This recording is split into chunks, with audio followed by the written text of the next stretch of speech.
78માં સ્વતંત્રતા દિવસની વડોદરા શહેર જિલ્લામાં ભવ્યતાથી ઉજવણી કરવામાં આવી હતી, જેમાં જિલ્લા કક્ષાની ઉજવણી અંતર્ગત મુખ્ય ધ્વજવંદન શહેરના રાવપુરા વિધાનસભાના ધારાસભ્ય અને ગુજરાત વિધાનસભાના દંડક બાલકૃષ્ણ શુક્લની વિશેષ ઉપસ્થિતિમાં શહેરના રાવપુરા સ્થિત પોલીસ પરેડ ગ્રાઉન્ડ ખાતે કરવામાં આવ્યું છે.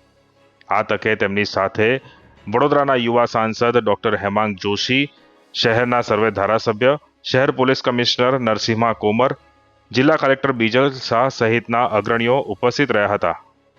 સવારે રાવપુરા વિધાનસભાના ધારાસભ્ય અને ગુજરાત વિધાનસભાના દંડક બાલકૃષ્ણ શુક્લ દ્વારા ધ્વજવંદન કર્યા બાદ જિલ્લાના પ્રતિષ્ઠિત કલાકારો, રમતવીરો, વિશિષ્ટ પ્રતિભાઓ, શ્રેષ્ઠ કામગીરી કરનારા સરકારી કર્મયોગીઓનું સન્માન કરવામાં આવ્યું હતું.